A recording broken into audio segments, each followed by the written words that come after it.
নমস্কার, তনুর গল্প সম্ভারে আমি তনুশ্রী তোমাদের সবাইকে স্বাগত জানাই। আজ আমি তোমাদের সঙ্গে একটু অন্যরকম গল্প শেয়ার করব। আমার সদ্য ঘুরে আসা উদয়পুর ও চিত্তরগড়ের কাহিনী তোমাদের সাথে শেয়ার করব। উদয়পুর ও চিত্তরগড়ের ইতিহাসও তোমাদের বলবো। উদয়পুরে কি কি দেখার জিনিস আছে সমস্ত কিছু তোমাদের সাথে শেয়ার করব। যারা ঘুরতে ভালোবাসো, যারা ইতিহাস পছন্দ করো, আশা করি তাদের ভালোই লাগবে। যদি ভালো লাগে একটা লাইক করে দিও আর তোমার প্রিয়জনের সাথে শেয়ার করে দিও। প্রথমেই আমি শোনাবো চিত্তরগড়ের ইতিহাস।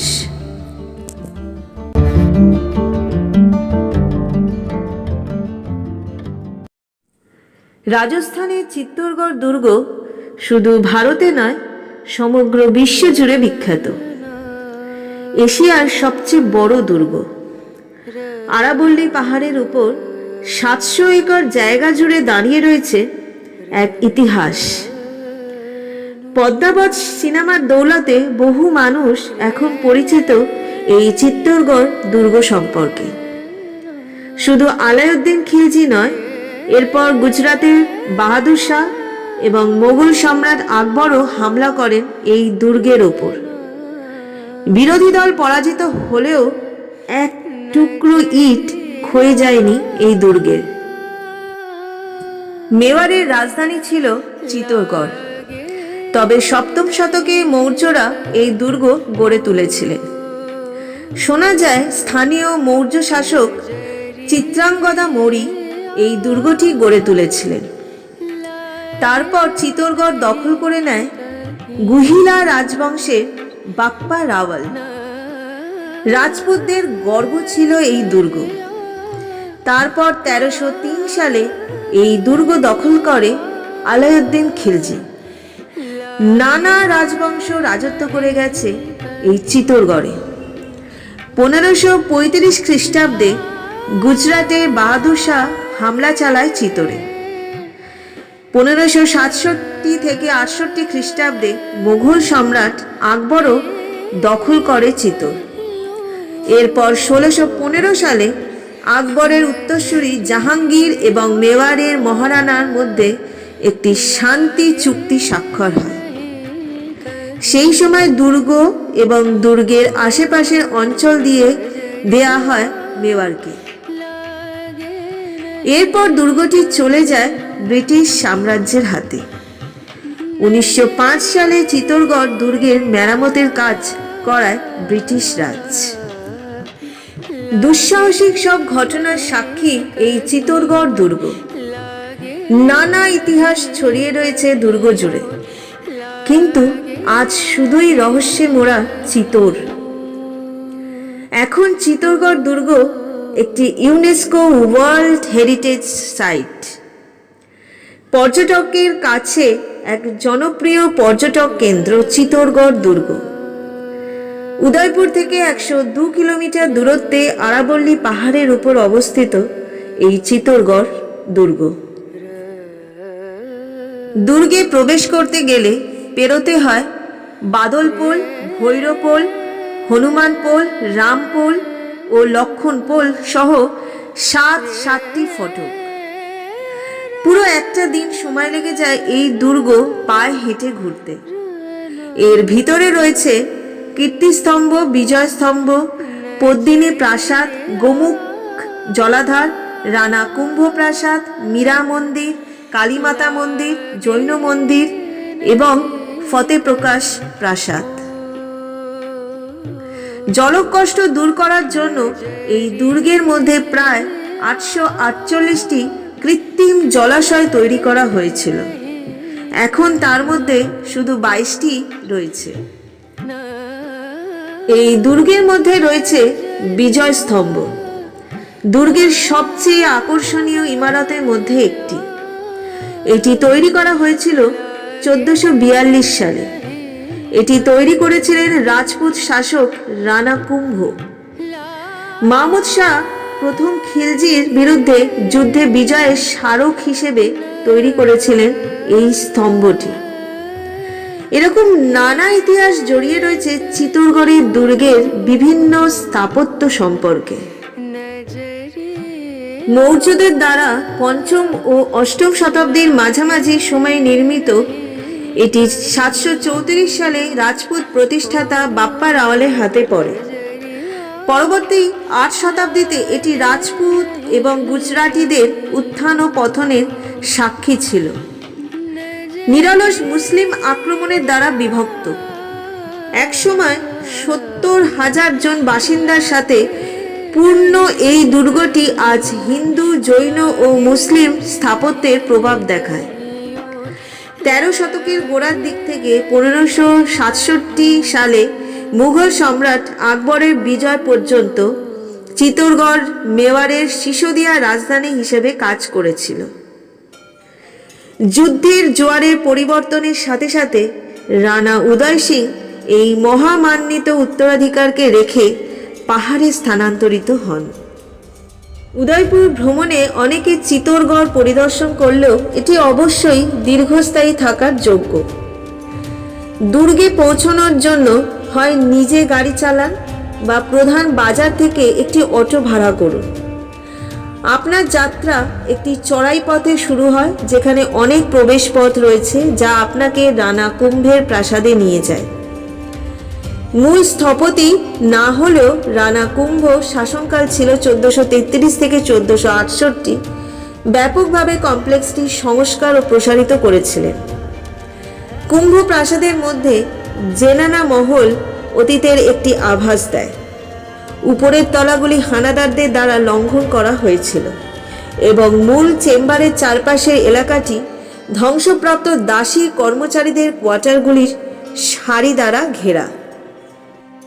১৯ শতকে রানী পদ্মাবতীর প্রাসাদটি পুনর্গঠিত হওয়ার সময় এই ৩ তলা বিশিষ্ট সাদা কাঠামোটিকে সেই জায়গা বলে মনে করা হয় যেখানে আলাউদ্দিন খিলজি পদ্মপুলে রানী পদ্মিনীর প্রতিবিম্বের আভাস পেয়েছিলেন। পদ্মিনী এবং রাওয়াল রতন সিং এর প্রাসাদ ছাড়াও চিত্তর কেল্লা জটিলভাবে খোদাই করা জৈন মন্দির, অলঙ্কৃত স্তম্ভ, পবিত্র গৌমুখ জলাধার, ২টি বিজয় স্তম্ভ এবং ভগবান কৃষ্ণকে উৎসর্গ করা মীরাবাইয়ের মন্দির রয়েছে। চিত্তরগড়ের জহরকুণ্ড চিত্তরগড় দুর্গে অবস্থিত। এটি এমন একটি জায়গা যেখানে চিত্তরগড়ের রানী পদ্মিনী তাদের মর্যাদা রক্ষা করার জন্য অন্যান্য অনেক মহিলার সাথে জহর করেছিলেন। জহরকুণ্ড চিত্তরগড় দুর্গের ভিতরে অবস্থিত। জহর মূলত একটি গণ আত্মহত্যার কাজ, যার নারী ও শিশুদের দ্বারা যুদ্ধের সময় পরাজয়ের মুখোমুখি হওয়ার সময় হানাদারদের দাসত্ব, বন্দি এবং ধর্ষণ এড়ানোর জন্য করা হয়েছিল। এই গণ আত্মহত্যাগুলি মূলত রাজপরিবারের মহিলারা তাদের মর্যাদা রক্ষা এবং বাঁচানোর জন্য সম্পাদিত হয়েছিল। চিত্তরগড়ের জহরকুণ্ডে এই ধরনের গণ আত্মদাহ করা হয়েছিল।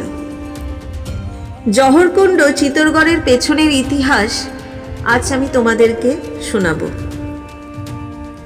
জহর ১৩০৩ সালে সঞ্চালিত হয়েছিল এবং এটি ছিল চিত্তরগড়ের প্রথম। এটি প্রতিশ্রুতিবদ্ধ হয়েছিল যখন মেওয়ার রাওয়াল রতন সিং দ্বারা শাসিত হয়েছিল এবং মধ্য ভারত আলাউদ্দিন খিলজির শাসনাধীন ছিল। জাওয়ার, আগুজ এবং দারিবার কারণে মেওয়ার অঞ্চল জনপ্রিয় হয়ে উঠেছিল। এই অঞ্চলগুলি মূল্যবান ধাতুর খনির জন্য বিখ্যাত ছিল। খিলজিও এই স্থানগুলির কথা শুনে তার বিশাল বাহিনী নিয়ে সরাসরি চিত্তরগড়ের দিকে যাত্রা করার সিদ্ধান্ত নেন।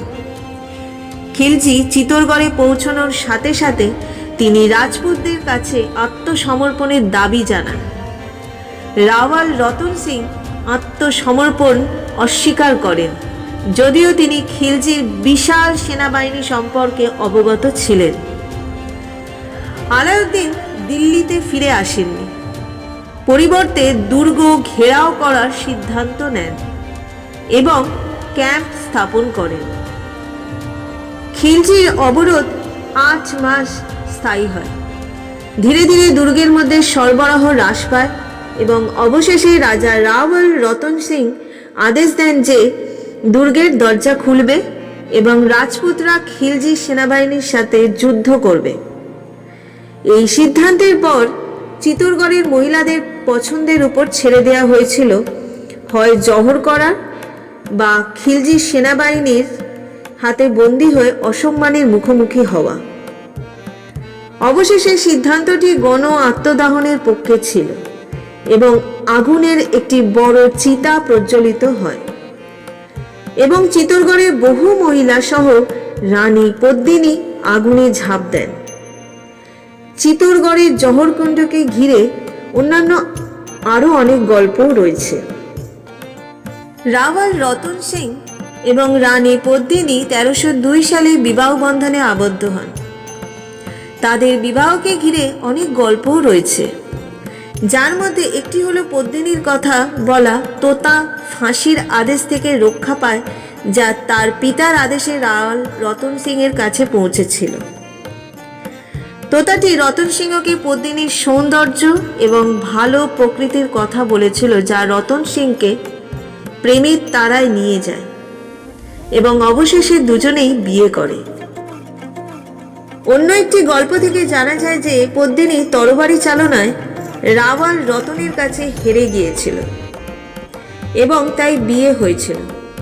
মনে করা হয় যে বিয়ের পর একজন জাদুকর রতন সিং এর দরবারে পাণ্ডমিনীর সৌন্দর্যের কথা খিলজিকে জানিয়েছিলেন এবং সেই কারণে খিলজি বিশাল সৈন্যবাহিনী নিয়ে চিতোর আক্রমণ করেন। রানী পদ্মিনীর সাথে চিতোরের মহিলারা তাদের সম্মান ও সততা রক্ষার জন্য জহরের প্রতিশ্রুতি দিয়েছিলেন। এই জহরের পরে চিত্তরগড়ে আরো 2টি জহর দেখতে পান।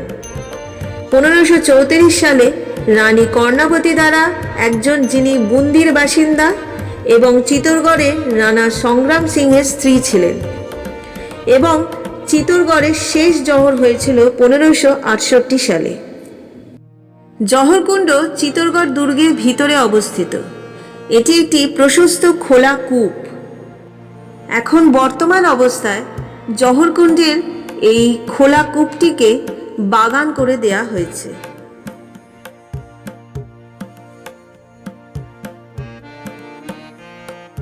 এই ছিল আমার সদ্য ঘুরে আসা রাজস্থানের চিত্তরগড়ের কাহিনী বা ইতিহাস।